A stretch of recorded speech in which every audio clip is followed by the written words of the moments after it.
괜찮으세요? 하나, 둘, 셋. 빨리. 근데도 충전 안 할 때는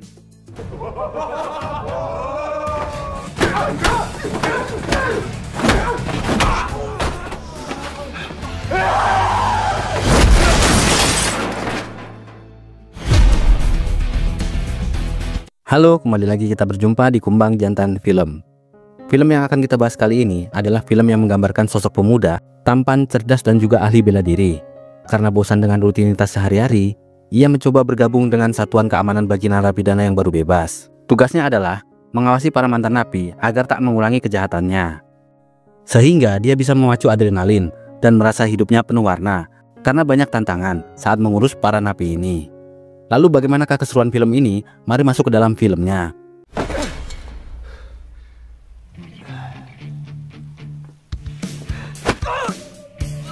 Film memperlihatkan Lee Jung-do yang sedang berlatih taekwondo, judo, dan juga kendo. Semua bela diri ini ia telah kuasai dan menjadi pemegang sabuk tingkat ketiga. Lee bekerja sebagai kurir ayam di restoran milik ayahnya. Hari-harinya membantu sang ayah dan juga bermain bersama teman-temannya. Namun ia mulai merasa bosan karena hidupnya kurang menantang. Di suatu malam, Lee melihat perkelahian dua orang pria.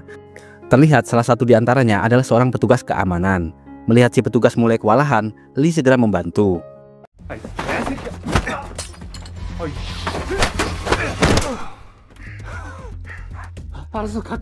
Dengan mudah, Lee mengalahkan si penjahat itu.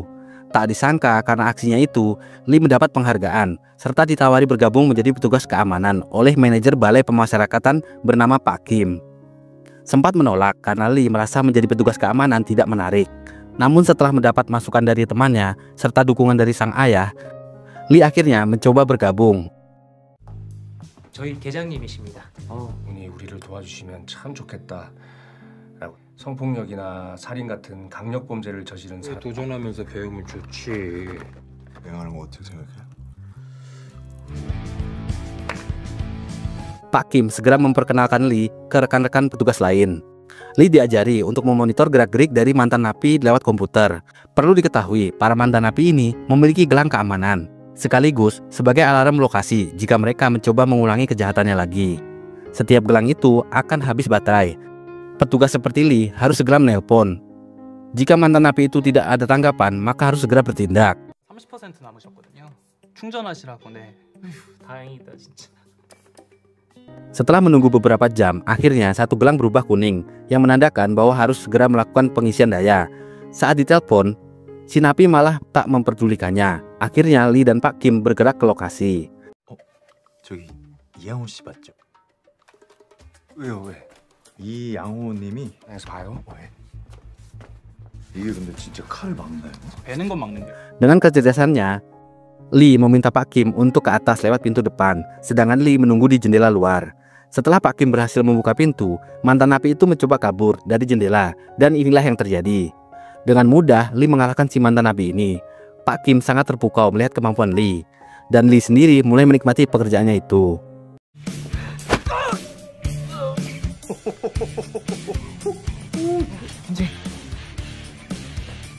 Alarm kembali menunjukkan bahwa salah satu gelang berubah merah, yang menandakan ada kemungkinan mantan napi akan melakukan aksi kejahatan.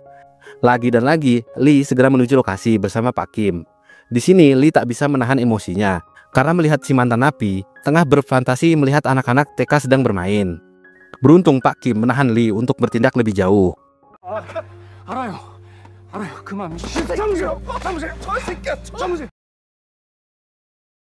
Setelah kejadian itu, Pak Kim mengajak Lee makan bersama. Tak lupa Lee mengajak teman-temannya.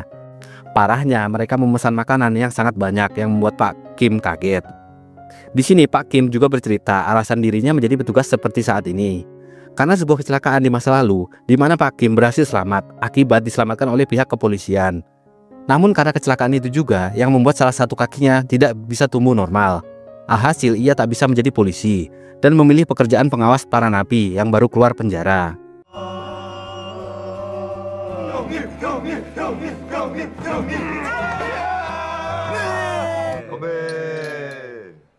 아이들이 안전하게 보호받는 세상. Saat akan pulang, Pak Kim mendapat info dari bawahannya bahwa napi bernama Duwong telah berulah. Karena dekat dari lokasi Pak Kim, mereka pun bergegas ke lokasi. Lee berlari untuk mencari Duwong, sedangkan Pak Kim memantau dari kamera drone milik si gendut. Setelah mencari kesana kemari, akhirnya Kim berhasil menemukan Duwong. Duwong tak mau menyerah dan malah menyerang Lee. Namun Duwong bukan level Lee. Dengan mudah ia membuat Duwong tak berdaya.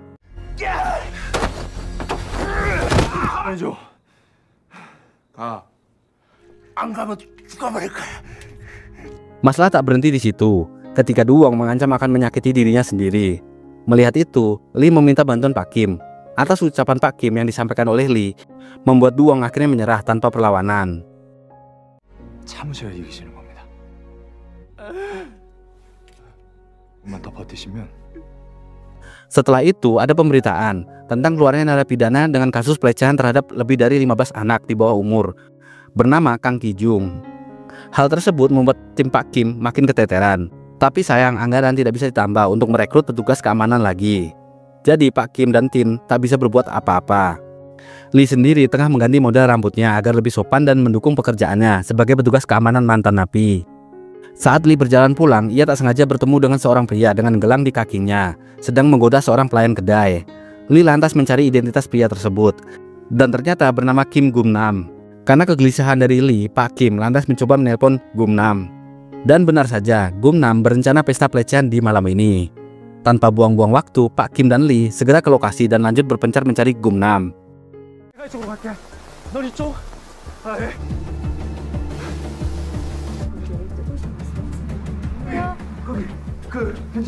Setelah kesana kemari tak ada hasil, Lee teringat bibinya di tempat ia menata rambut. Ia segera kesana dan melihat Gum-nam sedang ingin memperkaus bibi Lee. Kaca pun dihancurkan dan Lee berhasil masuk. Dengan sedikit kuncian, Gum-nam dibuat pingsan oleh Lee. Penangkapannya pun berhasil sehingga tak memakan korban.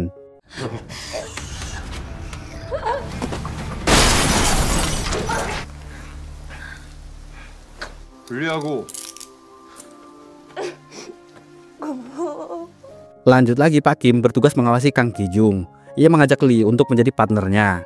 Mereka berdua lantas mendatangi tempat penahanan Kang Ki-jung untuk memakaikan gelang pelacak agar ia tak mengulangi kejahatannya yang sebelumnya. Saat Kang Ki-jung dibawa ke rumahnya, banyak warga yang berdemo, meminta Kang untuk dikebiri atau hukuman mati.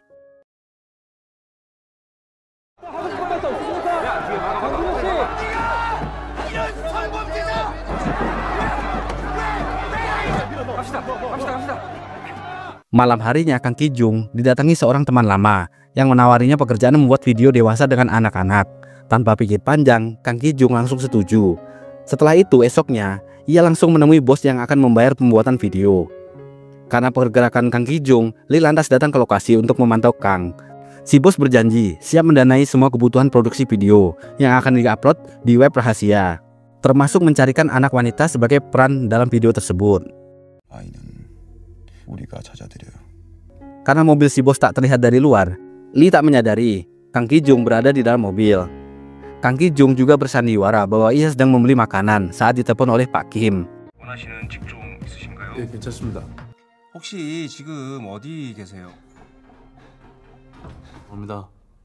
예, 감사합니다. 알겠습니다. 식사 맛있게 하시. Beberapa hari kemudian, anak buah si bos menculik seorang anak kecil yang sedang bermain sendirian. Lanjut lagi, Minjo, petugas yang ditolong Lee di awal film, melihat pergerakan mencurigakan dari Lee Yang-ho, salah satu mantan napi. Ia pun mengajak Pak Kim untuk ke lokasi. Lee sendiri masih mengawasi Kang Ki-jung. 어디야? 아, 지금 머리 자르는 거 보고. 이거 이영호지. Tapi ternyata semua adalah rencana dari si bos besar. Lee sengaja dipancing dan dikurung di sebuah gedung. Pak Kim dan Minjo juga dijebak oleh Lee Yang-ho, rekrutan si bos besar. Disinilah di dua tempat yang berbeda, para petugas ini berjuang keras untuk bisa melarikan diri. Lee yang ahli bela diri masih sanggup melawan para penjahat ini. Sedangkan Minjo dan juga Pak Kim sangat kewalahan karena jumlah musuh juga banyak.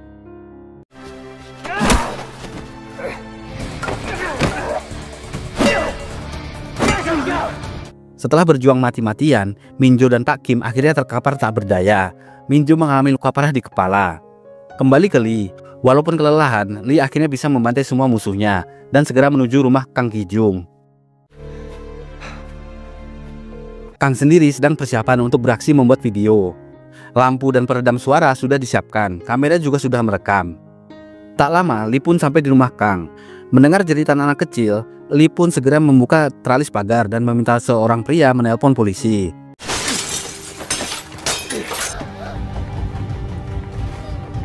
Saat berhasil masuk, Lee langsung dihajar oleh Kang. Karena efek kelelahan, Lee di sini tak bisa mengimbangi kekuatan Kang. Ditambah lagi, Lee juga tertusuk pisau dari serangan rekan Kang Ki-jung. Mati-matian Lee bertahan dan melawan keduanya. Rekan Kang Ki-jung akhirnya berhasil ditumbangkan, namun Kang malah memojokkan Lee hingga Lee sekarat. Namun saat melihat si gadis kecil, Lee kembali bersemangat dan berhasil membuat Kang Ki-jung pingsan. Namun saat akan menyelamatkan si gadis, Kang Ki-jung kembali bangkit dan berhasil menusuk Lee. Beruntung polisi datang, rekan Kang Ki-jung langsung kabur, sedangkan Kang Ki-jung sendiri malah melawan polisi. Sempat menumbangkan satu polisi, Kang Ki-jung akhirnya memilih kabur.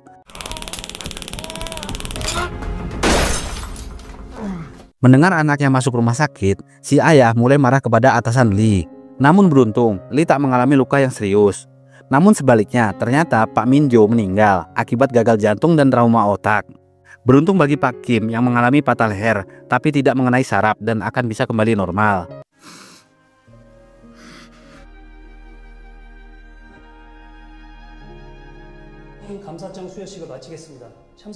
Selama Lee masih melakukan perawatan di rumah sakit, ia meminta teman-temannya untuk mempersiapkan alat-alat yang akan digunakan menangkap Kang Ki-jung, serta meminta si gendut untuk melacak plat nomor mobil yang sempat Lee curigai di parkiran. Dengan dibantu kakaknya, si gendut berhasil mendapat data pemilik mobil itu. 설사한테 맞을까? 110만 원입니다. Lanjut lagi, setelah sembuh, Lee dan kawan-kawan segera menuju alamat sesuai data dari plat nomor kemarin. Dengan sedikit drama, mereka berhasil masuk dan menyekap si bos besar. 열리는 거 맞지? 유튜브에서 봤어. Lee mencoba menginterogasinya, sedangkan si gendut dan kakaknya mencoba membuka laptop milik si bos. Dan alangkah terkejutnya mereka, ternyata banyak video asusila yang dilakukan kepada anak-anak wanita di bawah umur. Hal itu membuat Lee naik darah. Tanpa sengaja Lee melukai mata si bos. Dengan ancaman bisa buta jika tidak segera ke rumah sakit, akhirnya si bos buka suara dan menunjukkan beberapa tempat yang sering dikunjungi oleh Kang Ki-jung.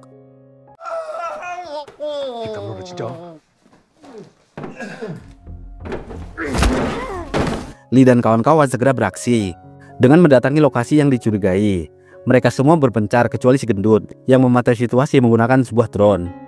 나 일로 갈게. 조심해. 보시는 분 중에 이렇게 생긴 사람 보신 적 있으세요? Setelah berkeliling ke sana kemari, Lee berhasil menemukan keberadaan Kang Ki-jung. Lee meminta teman-temannya untuk pergi agar semua dia yang urus. Lee mulai masuk ke sebuah rumah dan berteriak memanggil Kang Ki-jung.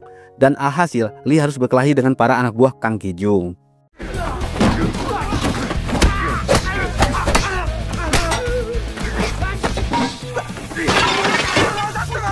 Kang Ki-jung sendiri mencoba kabur. Dengan pengalamannya kemarin, sekarang Lee lebih siap untuk bertarung. Ia pun berhasil menumbangkan para anak buah Kang Ki-jung dan langsung menyusul Kang. Karena merasa percuma jika kabur, Kang Ki-jung malah menghadang Lee dan pertarungan keduanya pun tak terhindarkan. Lee saat ini berhasil mengimbangi kekuatan Kang Ki-jung. Pertarungan terjadi sangat sengit. Hingga suatu ketika, Lee terpojok. Beruntungnya si gendut menabrakkan drone miliknya dan melukai Kang Ki-jung, sehingga Lee berhasil bangkit. Dan kali ini Lee berhasil mengalahkan Kang Ki-jung dengan tendangan yang begitu epik.